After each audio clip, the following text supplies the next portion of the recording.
bienvenue dans ce nouveau numéro du Coin des femmes. Aujourd'hui, nous allons parler de la maltraitance sexuelle. Pour vous, c'est quoi la maltraitance sexuelle? Pour les uns, c'est un mauvais traitement à caractère sexuel qui peut être par acte ou par omission. C'est un phénomène assez répété, mais qu'on en parle peu. Aujourd'hui, nous invitons pour vous une dame qui n'est pas des moindres, qui a étudié des cas de la maltraitance sexuelle.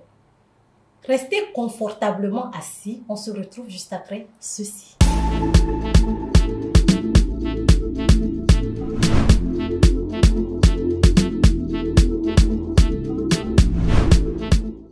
Si vous venez de nous capter, si vous venez de nous rejoindre sur KG Afrique TV, c'est l'émission Le Coin des femmes. Aujourd'hui, nous parlons de la maltraitance sexuelle. Pour la bonne information, nous recevons pour vous Madame Félicia Songhai, responsable programme communautaire ATBF. Bonsoir Madame. Bonsoir Clémence.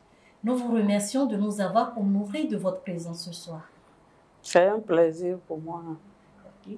Et toujours un plaisir de partager ce plateau avec elle, Miss Likovi. Bonsoir Likovi. Bonsoir Clémence. Comment tu vas? Je vais bien et toi? Ça va très bien. Transporte-nous dans ton univers. Merci beaucoup. Bonsoir très chers téléspectateurs. J'espère que vous allez bien. Alors bienvenue dans votre rubrique que vous aimez tant. Une rubrique qui vous permet d'enrichir votre vocabulaire. Une rubrique qui vous permet de vous démarquer de la masse à travers les mots qui sortent de votre bouche.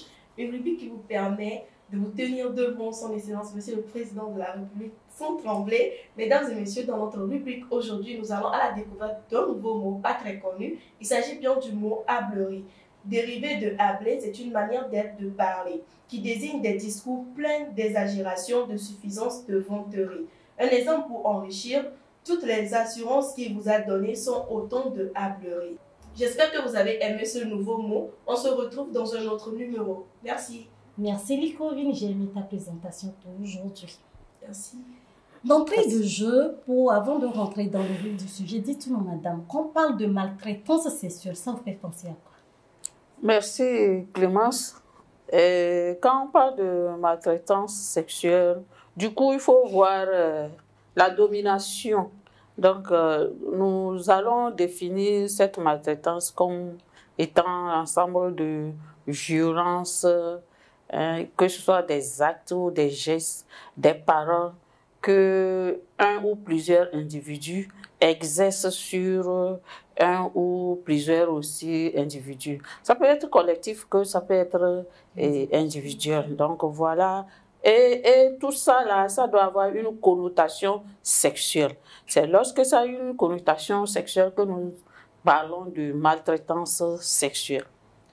Dans vos études, vous avez eu plusieurs cas de maltraitance sexuelle. En résumé, quels sont les cas aussi fréquents que vous rencontrez dans vos échanges avec les gens? Merci.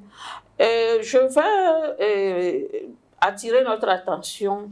C'est un nouveau concept ou bien un nouveau système. Sinon, ça existe depuis, les actes, les paroles existaient, mais les gens ne comprenaient pas au fait que la largeur, si je peux me le permettre, l'ampleur ou bien l'impact de ces maltraitances sexuelles. Donc, on se focalisait sur un aspect qui est la pénétration. Mais aujourd'hui, bon, par l'évolution des concepts, on a compris que c'est un ensemble, les maltraitances sexuelles, c'est tout un ensemble. Et bon, comme pour répondre maintenant à votre question, les cas, comme je l'ai dit, quand nous recevons le plus, c'est les cas de viol, de pénétration ou bien de tentative de pénétration. Sinon, il y en a plusieurs. Oui. Quelles sont les causes de ces maltraitances sexuelles? Les causes, bon, elles sont multiples. Et d'abord, comme je l'ai dit, c'est une question de domination et une question de vulnérabilité. Donc, on se croit au-dessus de l'autre. Donc, on peut tout faire envers cette personne. Et puis, bon, souvent, c'est des causes sociales. Hein, et peut-être... Bon, les gens utilisent même ça comme des armes de guerre et autres. Et également, bon, il y a certaines personnes qui sont nés comme ça, comme certaines personnes sont nées violents et autres. Il y a des obsédés sexuels qui vraiment, qui pensent qu'à tout bout du champ, ils peuvent se jeter sur les autres. Voilà à peu près ce qu'on peut. C'est social, c'est économique et c'est d'ordre bon, sanitaire, si je peux me le permettre, pour ce que dans la tête, entre guillemets, ça ne va pas. Donc voilà ce qu'on peut dire.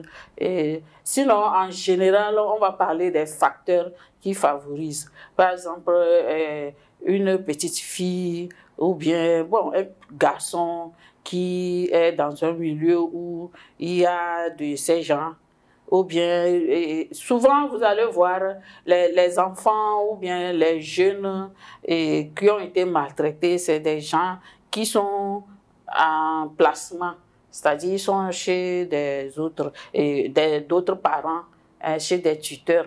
Donc il y a cette vulnérabilité et généralement c'est envers les femmes. Il y a envers les hommes aussi, mais généralement c'est envers les femmes. Et surtout, je vais attirer l'attention.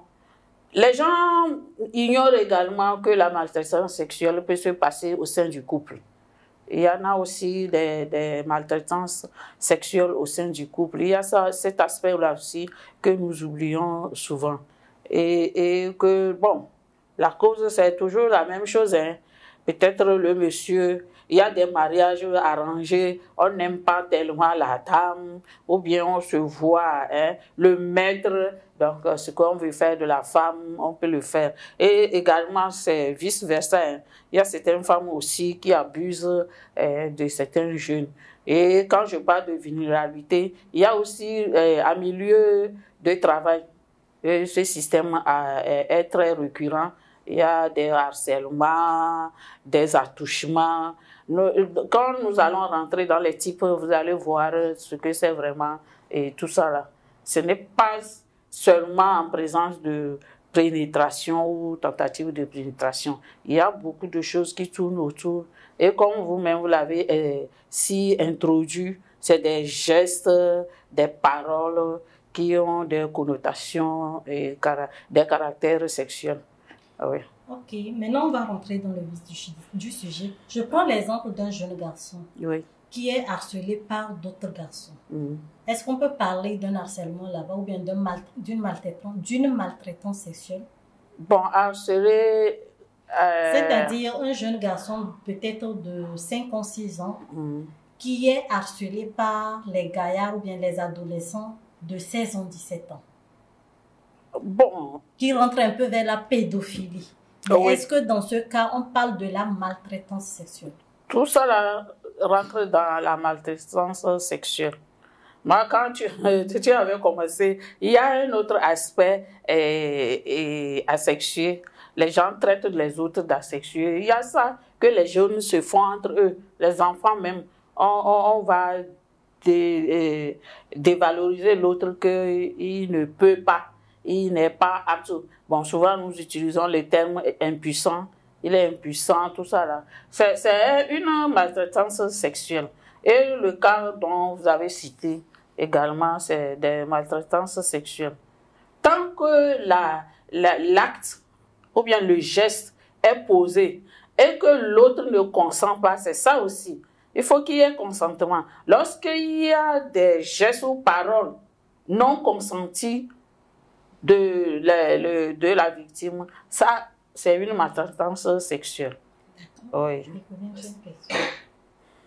Bon, vous avez énuméré tantôt qu'il y a des types de maltraitance sexuelle. Alors, est-ce qu'on peut avoir quelques-uns? Oui, je venais de parler des attouchements, c'est-à-dire on touche la personne et je mets toujours non consenti. Il y a des attouchements, il y a des baisers à caractère sexuel non consentis également. Il y a jusqu'à la pénétration ou bien tentative de pénétration. Il y a des paroles aussi, des paroles. Et je donne l'exemple d'un patron au bureau qui, à chaque temps, quand la dame arrive au service, madame, vous êtes bien habillée, hein? Madame, vous sentez bon, des trucs à connotation sexuelle, c'est une maltraitance. On peut dénoncer à tout moment. Et il y a la proximité, c'est-à-dire chacun veut être à côté de la personne. Or, on n'a pas... Bon, celui qui peut désirer être à côté de l'autre, je pense que ce sont nos enfants, ou bien moi avec mon parent. Mais quand c'est en dehors et la personne désire tant être... ça, c'est une connotation sexuelle. Donc, tout ça là, rentre dans... Il y a le comportement de voyeurie. C'est-à-dire, il y a certains qui prennent plaisir. Et je donne l'exemple, nous sommes, ou bien je suis dans la salle ici, et lui, il est de l'autre côté, il se cache pour regarder. Et c'est-à-dire, il sait que je serai nu, ou bien à moitié nu, et lui se cache dans le but de voler, regarder. Donc, c'est ça, l'intimité. Lorsqu'on vole pour regarder l'intimité de l'autre, ça fait une maltraitance sexuelle. Donc, il y en a plein, il y en a plein. Négligence également. Et la négligence, c'est souvent dans les couples. On prive l'autre du devoir conjugal. Ça, c'est une maltraitance. Il faut, bon, vous êtes mariés, tu t'attendais à ça, donc c'est vrai, il y a certains qui ne se donnent pas tellement, mais tu connaîtras quand même le rythme de ton conjoint, donc tu es dans l'obligation de satisfaire. Bon, même si on ne peut pas le faire, ça se négocie, mais refuser parce que c'est moi, c'est quand moi je veux. Ça aussi, c'est une maltraitance sexuelle. Et je l'avais dit, entre-temps, lorsqu'on traite l'autre de n'importe quoi, et si c'est le cas d'une femme ou bien d'une fille, on dit que oh, toi là, tu es moche, tu n'as pas de copain, tu n'auras pas de copain, tu n'auras pas de mari. Ou bien si c'est garçon, des fois on va jusqu'à dire que la personne est impuissante, ou bien on coince la personne et la personne n'arrive pas à exprimer sa sexualité. Tout ça là, rentre dans la maltraitance sexuelle. Et ça, il y avait dit au début, on ignorait tous ces côtés-là. Il y a j'allais oublier, il y a le côté pornographique aussi. Nous avons eu des exemples comme ça. Tu es avec quelqu'un, vous n'avez aucune relation sexuelle, aucun lien, et tu te mets à montrer des films pornographiques, et surtout si c'est répétitif, c'est une maltraitance sexuelle. Parce que ça met mal à l'aise l'autre. Et comme je l'avais dit, comme il y a un effet de domination, peut-être la personne ne pourra pas clairement dire que ça me gêne. Et on encaisse. On encaisse. Nous allons voir plus tard les conséquences et vous allez comprendre pourquoi tous ces gestes, il faut que nous fassions attention dans nos communautés. Il y a également l'exhibitionnisme plutôt. Et tu sais bien que tu es avec quelqu'un, tu te mets nuit et autres, à moitié nuit et tout, dans le but d'attirer. Souvent, c'est ça. On fait ça dans le but d'attirer l'autre, dans le but d'exciter l'autre. Or, l'autre aussi ne consent pas. C'est ça. Je mets toujours le terme de consentir dans le jeu. Quand on ne conçoit pas, et qu'on ne consent pas plutôt, il faut se dire que c'est une maltraitance sexuelle. Ok. Parlons de dominant et de dominé. Est-ce qu'il y a des causes liées au dominé? Oui. Un mari, on a dit dans le foyer, c'est le chef de famille, c'est l'homme. Oui. Il y a également, peut-être dans une maison, comme je l'avais dit, que généralement, les enfants maltraités sexuellement, c'est des enfants qui sont placés dans des familles. Peut-être le cousin chez les papas qui, la fille est, tu vois, elle ne peut pas parler. Elle ne peut pas parler, donc le monsieur se dit, ah, lui, ou bien bon, c'est un monsieur aussi, le jeune, il se dit que, ah, si, ou bien carrément c'est le papa même c'est le papa même qui abuse de la petite. Et bon, n'oublions pas dans nos services avec nos chefs hiérarchiques, il y a des pauses que je vais promouvoir. Donc, si elle n'accepte pas, même si elle se donne à fond, tant que, bon, moi, mes avancements ne passent pas, vous voyez. D'abord, il se fait l'idée que, comme je suis au-dessus, quand je vais lui proposer les relations, ça va aller vite. Ok. Alors, ce n'est pas évident, ce n'est pas tout le monde. Et même si elle acceptait, c'est malgré elle. Donc, c'est toujours une maltraitance sexuelle. Donc, voilà les causes de domination. Ok, dites-nous alors, madame, comment pallier plus ou moins à ces maltraitances sexuelles? Moi, aujourd'hui, je pense que la première ou bien primordiale, c'est la dénonciation. Parce que nous avons constaté que c'est parce que depuis là, on ne dénonce pas. Les gens pensent que ça ne veut rien dire, c'est juste un geste, est-ce qu'il a fait. Si on ne commençait pas à dénoncer, je pense que les gens vont prendre conscience que, Et puis pour dénoncer aussi, il faut connaître la chose. Donc, du coup, c'est les sensibilisations, sensibiliser les gens sur tous les aspects de maltraitance sexuelle. Si aujourd'hui je comprends, je connais mes droits sur tel, dès que je serai victime, je pense que je vais dénoncer. Et maintenant, ça va dissuader les autres qui ont l'intention ou bien qui sont dans le coup, quoi. Et l'autre chose, c'est vraiment, c'est toujours la sensibilisation. C'est de sensibiliser nos enfants.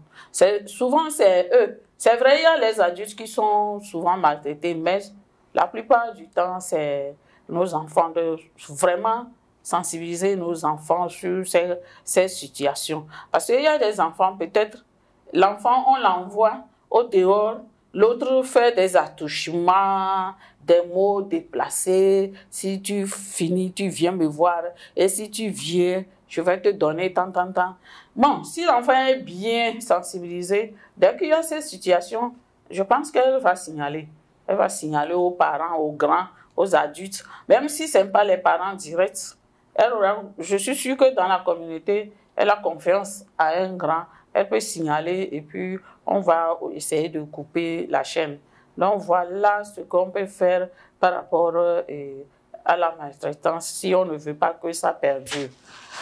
Mais j'ai voulu aussi parler des conséquences de ces maltraitances. Madame, avant d'en arriver là, okay. En fait, je vais vous donner un exemple. Entre-temps, je suivais une émission à la télé. C'est comme ça au jardin d'enfants, disons, aux classes de CM1, mais pas au jardin d'enfants primaire plutôt, autant pour moi, aux classes de CM1. Il y a des garçons qui ont pris les objets pour introduire dans l'anal de leur frère ou bien de leur camarade garçon. Et lui, étant très crispé, étant très isolé, timide, n'a pas pu dire. Il a fallu l'intervention de sa maman qui lui a dit, mais aie confiance en moi, dis-moi ce qui se passe avant qu'il ne dévoile que c'est comme ça, on lui a fait à l'école. Arrivé qu'on lui a fait les analyses, effectivement, on a gâté vraiment le derrière du petit. Donc j'aimerais savoir, est-ce que dans ce cas, on va parler de la maltraitance sexuelle? Ah oui, c'est une maltraitance sexuelle. Ils ne l'ont pas fait dans le but comme ça, c'est dans le but de jurer sexuellement. Il y a des gens comme ça. Déjà, cet acte suffit pour qu'ils se jugent. C'est une maltraitance sexuelle. Bon, ça peut être aussi maltraitance physique, c'était pour le punir. Même moi, du coup, c'était sexuel. Peut-être ces enfants ont eu écho du rapport anal, donc ils voulaient démontrer. Donc, du coup, ça doit être une maltraitance sexuelle. Maintenant, dites-nous alors, je vous laisse continuer le développement. Quelles sont les conséquences de ces maltraitances sur les victimes? Ok, il y a, plein de conséquences que, franchement, pour nous, je parle de la communauté, on ne s'en rend pas compte. C'est que c'est l'acte là qui a entraîné tout ça. Et vous imaginez que un viol ou bien ces maltraitances peuvent même entraîner l'obésité, le diabète, les troubles du ventre et autres.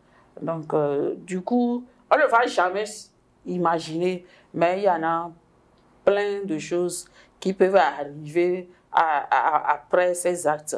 Et généralement, c'est que la personne est timide souvent, c'est-à-dire enfermée sur elle-même.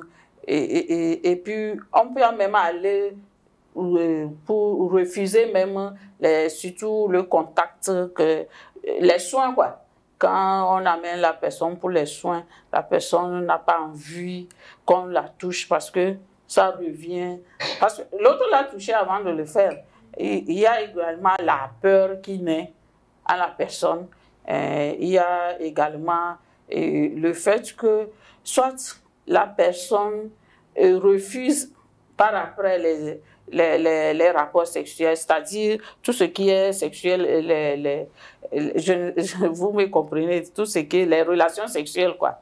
Ou c'est le contraire carrément, on devient accro à la chose. Et puis, il y a également, ça peut aussi avoir les répercussions, souvent ça c'est chez les jeunes, ça peut avoir des répercussions sur les études, c'est-à-dire, bon, on n'aura pas un bon résultat parce que la personne n'est plus elle-même. Chaque temps, on est crispé, anxieux, la peur. Même le professeur qui parle, on peut même avoir peur et ne pas pouvoir écouter. Et souvent, ça amène les abandons. On abandonne carrément. Et puis, c'est dans ces actes comment l'appelle-t-on, de viol, de maltraitance sexuelle, qu'on a également les grossesses précoces. Donc, la plupart des jeunes filles qui deviennent mères, c'est par ces maltraitances. Donc, comme je l'avais dit, maltraitance sexuelle, ce n'est pas seulement avoir les rapports sexuels, mais il y a tout. Bon, peut-être la fille, il y avait quelqu'un dans le quartier qui insiste. Tout ça, c'est maltraitance. Là, le harcèlement, c'est maltraitance sexuelle. Parce que, bon, quand la grossesse d'une jeune fille arrive, on ne regarde pas qu'est-ce qui s'est passé jusqu'à... on voit, tu es allé te donner, on t'a engrossi. Non, peut-être c'est suite à un harcèlement. Et comme je l'ai dit, on ne voit pas le harcèlement comme un acte criminel. Donc, la fille même ignore ça. D'abord, la fille même ignore. Donc, du coup, c'est la grossesse qu'on voit. Donc, on va se dire que ça vient d'elle. Or, on ne va pas se demander le processus jusqu'à aller à engrossir cette fille. Et vraiment, il y a des répercussions mentales, psychologiques. C'est ça même. Et l'autre chose, c'est ce qu'on peut voir dans l'immédiat. Il y a des infections sexuellement transmissibles qui peuvent avoir leur voie facile. Parce qu'on ne se protège pas. Quand on veut violer l'autre, on ne se protège pas. Et on peut trouver les plaies au niveau de la voie génitale et autres. Donc, voilà. Bon, c'est un peu exhaustif, mais c'est pour attirer notre attention que quand on vit avec des gens et qu'on voit changement de comportement à la personne, des fois, ils ont des humeurs, ou bien les personnes là ont des humeurs, tout de suite, on s'énerve, on est sensible à tout. Donc, il faut vraiment, quand on est avec des gens, il faut les suivre, surtout avec les jeunes. Il faut les suivre. Dès qu'il y a ces changements, se poser des questions et fouiller, voici, entre-temps, il n'y a pas eu ce genre de comportement envers la personne. D'accord. On marque une petite pause, on se retrouve juste après ceci. Allô chérie? Allô chérie? Je rentre déjeuner dans 1 heure avec mon ami Grotto. Ah, ton collègue de travail? Tu sais qu'il aime beaucoup la pâte. Alors je compte sur toi. Zut, il n'y a plus de farine. Oh, maman, il n'y a plus de farine? Oui. Mais achète des biscuits. Mais j'ai pas le temps d'aller au moulin. Papa rentre dans quelques minutes. Mais c'est la farine de maïs déjà emballée. La farine de maïs déjà emballée? C'est ce que la maman de Yo-Yo prépare tous les jours. Ebly Food, c'est du maïs naturellement produit, débarrassé des débris de métaux, cailloux et poussières, puis soigneusement emballé et prêt à être consommé. Farine de maïs Ebly Food, que votre nourriture soit votre médicament. N'hésitez plus, facilitez-vous la vie et restez en bonne santé avec Ebly Food. De retour sur ce plateau, nous étions avec Madame Félicia. Elle nous parlait des conséquences de la maltraitance sexuelle. On le laisse continuer ses propos. Ok, merci Clémence. Et on parlait des conséquences. Et comme je l'avais dit, ce n'est pas exhaustif. Mais bon, il y a certains aspects aussi qu'on doit retenir.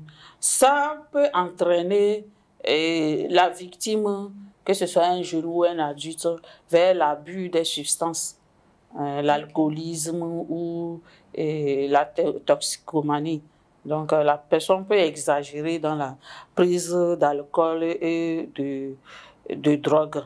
Et il y a également, la personne devient agressive. L'agressive et l'ironie du sort, la personne peut devenir un maltraitant sexuel. C'est-à-dire, c'est lui maintenant qui agresse sexuellement les autres. Donc, c'est sur ces aspects je voulais revenir. Donc, bon. Est-ce que ça peut entraîner la personne de changer son orientation sexuelle? Une personne qui était hétéro peut devenir entre griffes homo. Ah oui? Ah oui, si, entre-temps, et c'est un acte des actes homosexuels, il est livré aux actes homosexuels et il y prend goût. C'est vrai que c'est une orientation, mais quand on y prend goût, on peut devenir homosexuel à la suite. Okay. La sexualité, c'est quoi? C'est le plaisir. Donc, si, bon, dans ça, il y prend goût, il peut continuer avec. Ok, j'ai un autre exemple que j'ai suivi un jour en voyageant dans un bus. Point d'accord. Que c'est un papa qui avait une femme. Oui. Et sa femme lui a donné 3 magnifiques filles. Malheureusement, la femme est morte. Le papa était seul à élever ses enfants. Quand les enfants sont devenus grands, le papa s'est consacré corps et âme à l'évolution de ses enfants, mais ne s'est jamais remarié. Et c'est comme ça, il disait à la grande fille de venir, il couchait avec sa grande fille. Ensuite, il a fait avec la seconde fille et la troisième fille. Et il disait à chacune des filles de ne pas faire que l'autre connaisse ce qui se passait entre lui et ses sœurs. Jusqu'à ce que quelqu'un avait été amoureux de la grande fille. La grande fille est venue présenter l'homme à son papa. L'homme a chassé son futur beau. Okay. Et il a annulé carrément le mariage de sa grande fille. Donc, c'était la petite qui était dépassée. Elle était dépassée, donc elle a vu que dans l'émission, on devrait donner des conseils pour qu'elle puisse s'en sortir. C'est là, elle est partie déballer tout. Et effectivement, le papa disait que oui, il reconnaît l'avoir fait. Il demandait, on lui pose la question même, malgré, avec toutes les femmes qui sont dehors, pourquoi tes propres enfants? Et c'est là, il disait qu'il était victime lui aussi d'une maltraitance sexuelle de la part de son oncle et qu'il n'avait pas parlé. Mais est-ce que c'est pour ça vous allez faire ça à vos enfants? Devant ce cas, comment vous allez réagir pour aider les enfants qui sont victimes? Ok. C'est pourquoi lorsqu'il y a ces cas, il faut une prise en charge globale. Il faut une prise en charge globale, non seulement médicale, mais psychologique. Mais chez nous, généralement, on fait la prise en charge médicale. Bon, quand le côté psychologique, c'est un peu cher, on fait, bon, peut-être 1 ou 2 séances et on laisse tomber. C'est des gens qu'il faut suivre. Effectivement, ce papa, il a mal fait, très mal fait, mais ça ne dépend pas de lui. Comme je l'avais dit, c'est une des conséquences de la maltraitance sexuelle que lui aussi, il a eu. Et sûrement, il n'a pas eu une prise en charge psychologique vraiment. Bon, lui là même, je pense même le médical, il ne l'a pas eu. Parce que si c'est avec son oncle, et qu'il était chez l'oncle, il n'oserait jamais parler. Donc bon, vous voyez qu'il a encaissé tout ça, là, encaissé. Maintenant, il va se refouler. Et lui, pour se refouler, comme c'était à l'intérieur de la maison, lui aussi, il est resté à l'intérieur pour continuer et la suite de ce que l'oncle avait déclenché. Donc, voilà pourquoi nous, on parle souvent de dénonciation. Quand on parle de dénonciation, du coup, les gens pensent que c'est pour aller enfermer l'autre. Non, on dénonce, quand même on va te traiter. Et on saura même pourquoi l'autre agit ainsi. Vous voyez? Et lui aussi, s'il mérite des traitements, on va le traiter. Et la chaîne est coupée. À supposer que les filles là aussi se sont tuées. Elles peuvent aussi cultiver, développer cette attitude-là. Ou bien une d'entre elles va développer cette attitude. Et puis ça continue comme ça. Et bon, je suis sûre que ces filles, moi aussi, j'avais vu ça. C'est comme c'est sur les réseaux sociaux ou télé. Oui, c'est une émission Point d'accord. Ok, sinon, je sais que j'ai vu ça quelque part. Je suis sûre qu'elles vont suivre des prises en charge vraiment holistiques pour qu'elles puissent couper la chaîne. Sinon, franchement, c'est des traumatismes. C'est des traumatismes. Imaginez un papa et il va abuser, quoi. Comme, vous voyez, la domination dont je parlais. Donc, à chaque moment, il va gêner cette petite. Or, si c'est avec sa femme, comme c'est une adulte, quand même, il y aurait un peu de respect, quoi. Il y aurait un peu je parle de fréquence et tout ce qui est lié. Donc, c'est pourquoi nous, on parle souvent de dénoncer. Il faut quand même dénoncer. Et comment la dénonciation se fait? Pour ces cas de figure, d'abord, la victime a peur, ne peut pas aller directement à la police et autres, à séance sociale. Donc, il faut dire à un parent à qui on a confiance. Et quand on dit aux parents, je prends l'exemple des filles, elles pouvaient dire aux autres que c'est comme ça papa fait. Maintenant, je suis sûre qu'avec l'idée de 3 personnes, ça va faire quelque chose. Mais seul, on va encaisser, bon, et ça va donner ce que ça peut donner. Donc, si elle avait parlé aux autres très tôt, je ne l'accuse pas. C'est les conditions dans lesquelles les choses se font souvent qui font que les gens préfèrent se taire. Parce que des fois, quand on en parle, on devient le bourreau. Oui.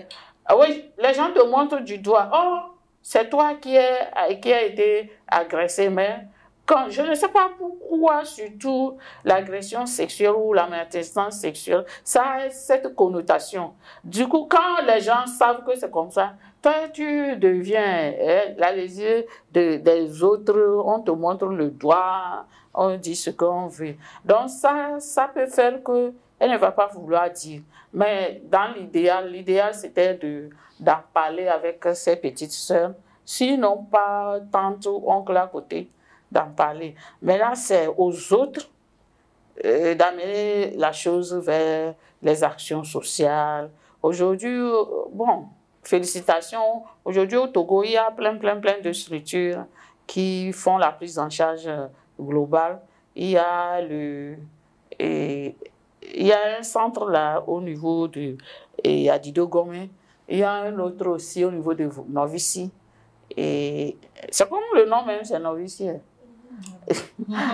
J'ai encore oublié le nom. Donc, c'est au niveau du Novici. Ça, c'est carrément et purement étatique. Okay. C'est un service des actions sociales qu'ils ont placé là-bas. Il y a également au niveau de la TBF, les cliniques de la TBF qui reçoivent aussi ces cas.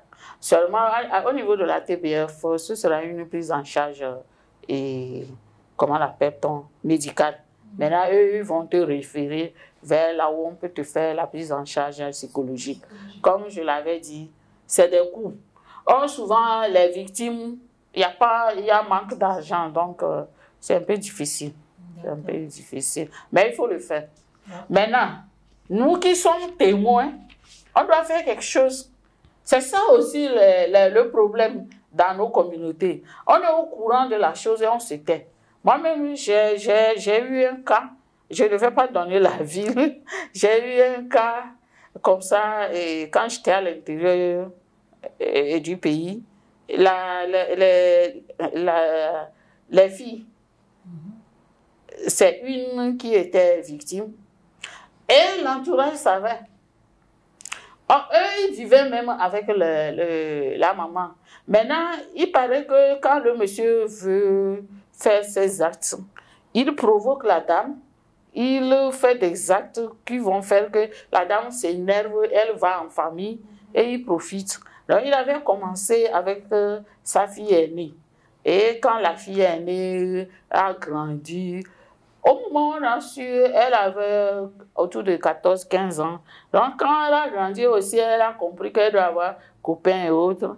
Il s'est jeté sur la petite qui avait 6 ans. Qui avait 6 ans. Et ça, là, quand je me rappelle de ça, la petite, qu'est-ce qui s'est passé? Elle était tellement atteinte que même à l'école, ou bien en cours de route, elle tombait. Et des fois, quand la crise veut venir, elle crie. Papa ne fait pas, papa ne fait pas, même en classe. Maintenant, c'est quand la grande a été au courant, elle a pris peur et elle a abordé. Dieu merci, dans leur église, il y avait un homme de la loi. Et bon, elle a abordé l'homme de la loi pour exposer le problème. Et c'est là, gentiment, on a convoqué le papa et on l'a pris. On l'a pris. Et malgré ça, dans le quartier, c'est mon quartier, hein, malgré ça, dans le quartier, les gens criaient qu'elle a fait enfermer son papa. Vous voyez, c'est des situations comme pareilles qui font que ça perdure. Donc, moi, je pense que des émissions pareilles vont nous réveiller, vont vraiment nous réveiller. Sinon, il y en a plein. Il y en a plein, il y en a plein. Les gens se taisent. Moi, toi qui vois la chose, et tu te tais, moi je me dis que tu es doublement criminel. Justement. Il faut dénoncer. Il faut dénoncer. Si tu ne sais pas comment dénoncer, il faut aborder les gens des actions sociales, exposer le problème et tu te retires. On n'a pas dit de bomber ta poitrine, que c'est moi, on va tout faire pour... Non. Tu vas, toi, tu glisses la chose et ils savent comment faire pour dissuader le truc. Maintenant, on se tait et on fait, ça devient source de commérage, tout ça là, bon. Parce que quand ça c'est arrivé comme ça, il y avait une maman là qui était voisine à la famille. Oh, ce qu'elle m'a fait entendre, c'est pas ça quoi. Et puis elle était à l'aise à me raconter ça. Oh, de laisser le monsieur là, c'est son habitude. Et si c'était sa famille à elle allait réagir comment? Vous voyez, donc vraiment, il faut qu'on aide surtout nos jeunes. Parce que la plupart du temps, c'est sur les jeunes.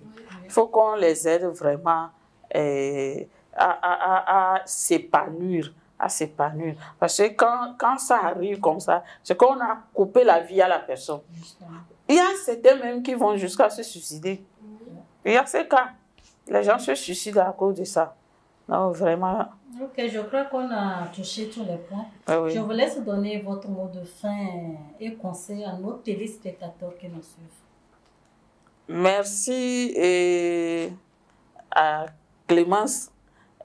Vraiment, les maltraitances sexuelles, il faut que les gens arrivent à reconnaître que c'est un crime. Moi, je me rappelle quand on était enfant, c'était comme des amusements, quoi.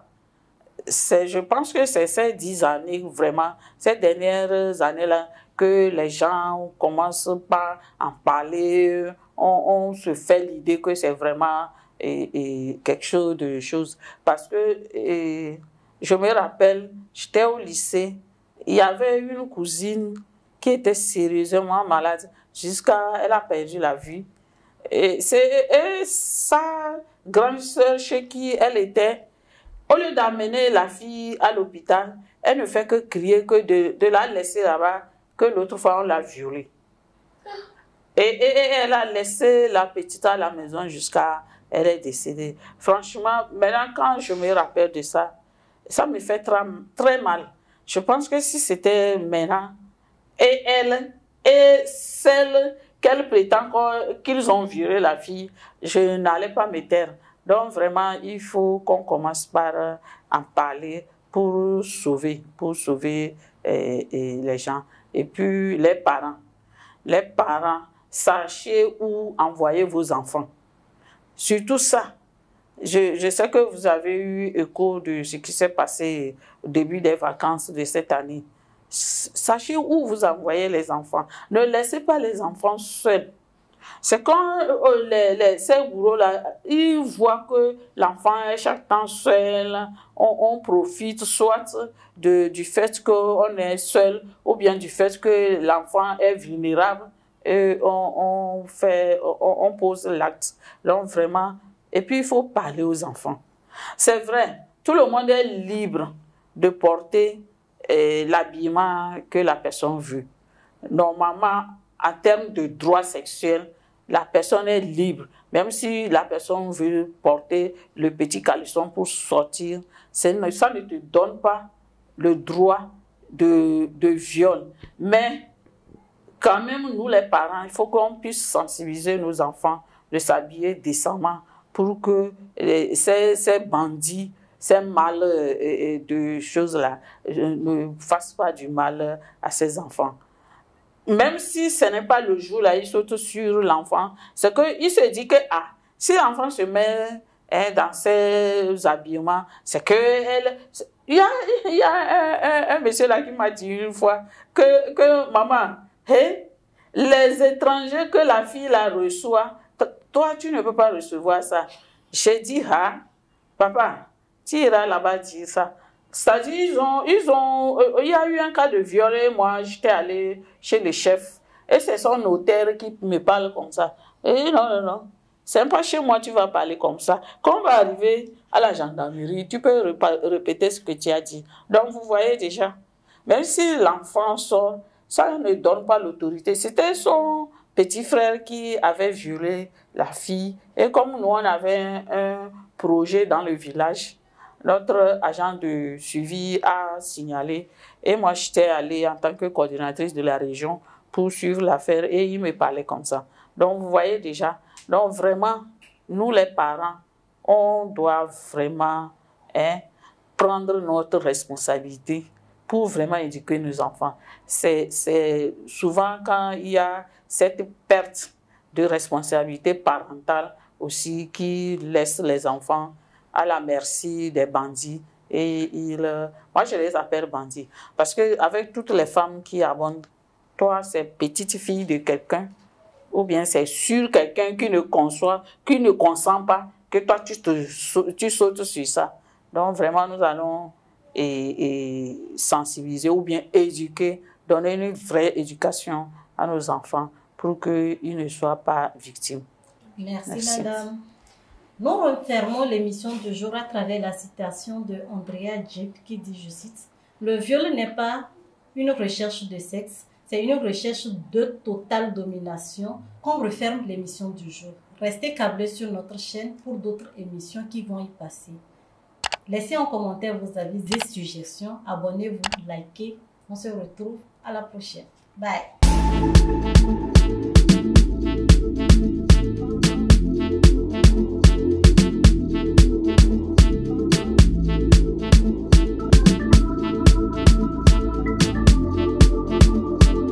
Purchase your tracks today.